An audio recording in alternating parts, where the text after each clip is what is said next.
ፈጣሪን ፌር አይደለም ብላችሁ የምታስቡት የሆኑ ነገሮች ስለተፈጠሩ በቤታችሁ አንዳንድ ነገር ስለሆኑ is not fair። አንድ ትምህርት 7 ከ20 ያገኘህ that's okay ማግኒፋይ አታድርገው። ስለሱ ስታስብ አትዋል። በሰላም ቁጭ ብለሽ ድንገት ርብሽ ማለት ጭንቀት፣ መጨነቅ፣ መረበሽ ከዛ ትታወቂያለሽ። የማታውቂው ሐዘን ይመጣና ይከብሻል። እንደውም ከምንም ነገር በላይ መጸዳት ያለበት አእምሮ ከተማ እኮ ነው። የሚረብሹንን ነገሮች እናነሳለን። ከዛ እንዴት እንደምናስተካክላቸው ደግሞ ነው።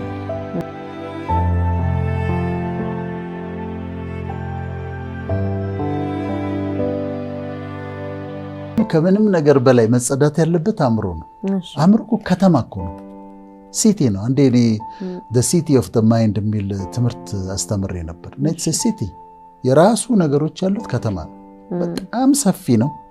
እስካሁን ድረስ በደንብ ያልታወቀ ምን እንደሆነ በደንብ ከብሬን ይታወቃል። ማይንድ ግን በደንብ እስካሁን ድረስ ያልተረዳ ነው። ሰፊ የሆነ መጸዳት ያለበት ነው። አሁን ስናስረዳ ይገባቸዋል። ጥርቅ አድርገን በደንብ ካጸዳ ነው ማይንዳችን አእምሯችን ከወለወል ነው እስኪያንጸባረቅ ድረስ ከወለወል ነው ሰላም እናገኛለን። ምክንያቱም እነዚህ ናቸው። ምን ያጋጥምሻል አይደለም? ድንገት ቁጭ ብለሽ ሰዎች ሐዘን ክብብ ያደርጋቸዋል። ዝም ብለሽ ትክዝ እዘን ማለት በሰላም ቁጭ ብለሽ ድንገት ርብሽ ማለት ጭንቀት፣ መጨነቅ፣ መረበሽ ከዛ ትታወቂያለሽ። የማታውቂው ሐዘን ይመጣና ይከብሻል። በሰላም ምንም እኮ አልተፈጠረም፣ አዲስ ነገር የመጣ የለም። ግን እንደዛ መተከዝ አለ፣ ማዘን አለ ወይ ይመጣና ድንገት ፍርሃት ይልሻል። ይሄ የብዙ ሰዎች ኤክስፒሪየንስ ነው። ይሄንን ለማስተካከል ነው የምንመካከረው ዛሬ። አእምሯችን እናጸዳና ከኛ ጋር ቁጭ ብለው ዛሬም ስራ አላቸው ያጸዱና ከዛ አጀስት ይደረጋል። ማይንድ ደግሞ ልክ ይሄ ካሜራ አጀስት እንደሚደረግ የተለያዩ ቴክኒክ ላይ አጀስት እንደሚደረግ ማይንድ ሴትሽን አጀስት አድርገዋለሽ እንዲያስተካክሉት። ያንን ሲያደርጉ ሰላም ያገኛሉ። አሁን መጀመሪያ የሚያቆሽሹትን ነገሮች የሚረብሹንን ነገሮች እንይ። የመጀመሪያው አንደኛው ማግኒፊኬሽን ይባላል። ማግኒፊኬሽን ማለት አንድን የተፈጠረን ነገር ከመጠን በላይ አጉልቶ ማየት ማለት ነው። በጣም አጉልቶ ማየት። ብርጭቆ ተሰበረ፣ በቃ ተሰበረ። ለምን ተሰበረ? እንዴት ተሰበረ? ለምንድን ነው በጥንቃቄ የማትይዥው? በገንዘብ ነው እኮ የሚገዛው። እንዴት ጥለሽ ትሰብሬዋለሽ? ልጅን ወይም ደግሞ ሰራተኛ ምን እያደረጉ ነው? ማግኒፋይ እያደረጉ ነው። ብርጭቆ እኮ ተሰብሯል፣ በቃ ሄዷል። ሌላ ብርጭቆ ነው መገዛት ያለበት። ልጄ መጽሐፏን ትምህርት ቤት ረሳ መጣች እንበል። ረሳችሁ፣ በቃ ስትወጣ ማስገባት ነበረበት ቦርሳ ውስጥ፣ ከዛ ረስታ መጣች። ስለዚህ ምን እላለሁ? መጽሐፉን ረሳሽው? ላስጠናት የለም መጽሐፉ ረሳሽው። እንዴት ትረሻለሽ? እንዴት ትተሽ ትመጫለሽ? እንዴ ዳዲ በቃ ጠረጴዛው ላይ ረስቼውን የመጣሁት። እንዴት ስትወጪ ቦርሳው ሳትከቺ እንዴት ትመጫለሽ? እንዴት ትታያለሽ? ችግሩ እኮ ተፈጥሯል። መጽሐፉ መርሳቷ ልክ አይደለም። ግን አሁን ምን እያረኩት ነው? ማግኒፋይ እያረኩት ነው። ግን የኔንም የእሷንም ሰላም እየነሳሁኝ ነው። ሚስት ባሏን መድኃኒት ገዝተህልኝና አለችው። ከዛ ረሳው። ሲመጣ መድኃኒት ውስጥ ትለዋለች። ረሳሁት። ወይ ረስቼዋለሁ። እንዴት ትረሳለህ? አሞኛል ብዬ ደውዬ ይዘህና ብዬ ረሳሁት እኮ በቃ። እንዴት ትረሳለህ? እንዴት እኔ አሞኝ ቤት ተቀምጬ አንተ ዞረህ እየመጣህ እኔ ቤት ተቀምጬ እንዲህ አንድ መድኃኒት አንድ ኪኒን ግዛልኝ። አሁን ምን እያደረገችው ነው? ማግኒፊኬሽን ይባላል። ይሄ አእምሮን የሚያውክ ከሀሳቦች ውስጥ አንዱ ነው። ስራው ከሰረ ወይም ቪዛ ጠየቀና ተከለከለ፣ ኢትስ ኦኬ በቃ ሌላ ጊዜ ይሳካል። አዲስ ነገር አልተፈጠረም። ግን እሱ ላይ በቃ እንዴት ተከለከልኩ፣ እንዴት ስራ የከሰረ እያለ ችግሩ ላይ በጣም ፎከስ በማድረግ ልክ ማግኒፋይ ማድረግ ማጉላት አይደለም። ችግር የተፈጠረውን ችግሩ ተፈጥሯል፣ ግን ማጉላት አንድ አእምሮ ሰላም የሚነሳ ነገር ነው። ለወጣቶች በእያንዳንዱ ነጥብ ላይ እያወራናቸው ነው የሚሄደው። አንድ ትምህርት 7 ከ20 ያገኘህ that's okay ማግኒፋይ አታድርገው። ስለሱ ስታስብ አትዋል። ማግኒፋይ አድርገህ የወደከውን ትምህርት ይዘህ እሱ ላይ አተኩረህ ማግኒፋይ አድርገህ ስታስበው አትዋል። 7 ከ10 ያገኘህ that's okay የሚቀጥለው ታስተካክለዋል። ምንም ችግር የለም። ጥያቄ ተጠይቀሽ ክፍል ውስጥ ጓደኞች ይሳቁብሽ፣ ይሳቁ so what ይሳቁ፣ ምን ችግር አለው? የነሱ መሳቅ አንቺ ላይ የሚያመጣው ምንም ነገር የለም። ያንቺ ህይወት አፌክት አያደርገውም። ቤት ይዘሽው አትሂጂ። ለተማሪዎች ነው ደግሞ ቤት ይዘሽው አትሂጂ፣ አታሰላሲው። ይሳቁ ኖ ፕሮብሌም፣ ምን ችግር አለው ብለሽ እለፊው። እነዚህ ማግኒፊኬሽን እያንዳንዱ የሚፈጠሩ ነገሮችን አጉልቶ ማየት ነው። ሁለተኛው ሜንታል ፊልተሪንግ ነው የሚባለው። ይህም ደግሞ አንድ ሰላማችን የአእምሮ ሰላማችን የሚነሳ ነው።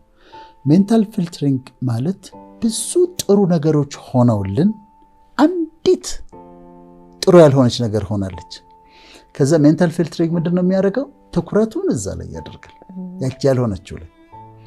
ምሳሌ ልስጥሽ። 2000 ሰው የተሰበሰበበት ቦታ ላይ አስተማርኩኝ። ህዝቡ ተደስቷል፣ ያጨበጭባል። በጣም ሪአክሽኑ አስገራሚ ነው። ከመሃል እያስተማርኩ አንድ ሰው ተነስቶ ወጣ። አንድ ሰው ነው ተነስቶ ወጣ። ወደ ቤት ሲሄድ ምንድነው የማስበው? ስለዛ ሰውዬ ነው የማስበው። ይሄ ሜንታል ፊልተሪንግ ይባላል። ሰዎች አስተያየት እየሰጡሽ ነው። ፍቅር በጣም ጎበዝ ነሽ፣ ፕሮግራምሽን እንወደዋለን ይሉሻል፣ አስተያየት ይሰጡሻል። ከዛ አንዱ ሰው አንድ መጥፎ አስተያየት ሰጠሽ። ሜንታል ፊልተሪንግ ምንድነው የሚያደርገው? ትኩረቱ እዛች ላይ ነው የሚሆነው። እነዛን 10ን ሌሎቹን ይተውና ኔጌቲቭዋን ኮሜንት አንዷን ይዞ ይቀጥላል። ሚስት ብዙ ጥሩ ነገሮች ይኖራታል። አንድ ግን የምታጠፋው ነገር አለ ወይ የመርሳት ችግር ይኖርባታል፣ ትረሳለች። ባል ሁሉም ኳሊቲዋን ይተውና አንዷን ችግር ላይ ብቻ ያተኩራል። ባል ብዙ ጥሩ ኳሊቲዎች ይኖራታል፣ አንድ ግን ድካም ይኖረዋል። ሚስት ፎከስዋን እዛ ላይ ታደርጋለች። ይሄ ሜንታል ፊልተሪንግ ይባላል። ይሄ መስተካከል ያለበት አሁን ልናጸዳ አይደለም። ቅድም ማግኒፊኬሽን ብለናል። ይሄ ማጋነን የተፈጠረውን ችግር እሱን ጥረጉና አውጡት። 2 እቺ ኔጌቲቭዋን መርጦ እሷ ላይ ማተኮርን እሱንም ጥረጉና አውጡት። ተማሪዎችም እንደዚሁ ብዙ ነገር ሆኖላቸው ከዛ አንድ አስተማሪ የሰጠውን አስተያየት አንድ አስተማሪ የሰጠሽን ኮሜንት ይዘሽ እሱን ማሰላሰል ሜንታል ፊልተሪንግ ይባላል። የአእምሮ ሰላምን ይነሳል። ስለዚህ ይሄን ነገር ማስወገድ አለባቸው። የሚጸዳ ነው ማለት ነው ሜንታል ፊልተሪንግ። ስለዚህ ባላንስ መደረግ ነው ያለበት። ፖላራይዜሽን አሁን እነዚህ ምን መሰሉሽ የማይንድን ሰላም የሚነሱ ነገሮች ናቸው፣ የተጠኑ ናቸው። ኮግኒቲቭ ዲስቶርሽንስ የሚባሉት የአስተሳሰብ ጥመቶች ናቸው። ዲስቶርሽን ጥመት ነው። አስተሳሰብሽን በቃ ጠመሙትና ሰላምሽን ይነሱሻል። ለዚህ ነው መስተካከል ያለባቸው። በደንብ ደጋግመው አይተው ራሳቸውን ፈትሸው እነዚህን ማጽዳት፣ ከነዚህ ሀሳቦች ማጽዳት ያስፈልጋል። 9ኛው በጣም ይገርመኛል። ሹዲንግ ይባላል። ሹዲንግ ማለት አይ ሹድ ትያለሽ አይደለም? አይ ሹድ ከሱ ነው የመጣው። ወይም ደግሞ አይ ሹድ ሃቭ ዳን ዲስ እንላለን። ከሱ ነው ሹዲንግ የመጣው። ምን ማለት ነው? ልክ ግድ ማድረግ ነበረብኝ ብሎ መውቀስ ነው። ግድ ማድረግ ነበረብኝ። ወይም ደግሞ ልጄን ዩ ሹድ ስተዲ እላታለሁ። ፈተና ጨርሳ ሊሆን ይችላል። ዛሬ ማጥናት የለባት ሊሆን ይችላል። ወይም ደግሞ አሟት ሊሆን ይችላል። ደክሟት ሊሆን ይችላል። ዩ ሹድ ስተዲ፣ ዩ ሹድ ዱ ዲስ፣ ዩ ሹድ የሚለው አመለካከት ሹዲንግ ይባላል። ኮግኒቲቭ ዲስቶርሽን ነው። ፍቅር የአመለካከት ችግር ነው። እንትን አይደለም፣ ግድ መደረግ የለበትም ያ ነገር። ዛሬ ልጅ የደክሟት ከሆነ ትረፍ፣ ሪላክስ ታርግ፣ ሙቪ ትይ፣ ፈተና ካልደረሰ ታትስ ኦኬ ትረፍ። ግን አሁን አንዳንድ ቤተሰቦች አይቻሉ ልጆቻቸውን አንደኛ ካልወጣህ ብለው መከራውን የሚያሳዩት ቤተሰቦች አሉ። የሚገርፉ ምን ያጋጥማኝ ይገርፋሉ።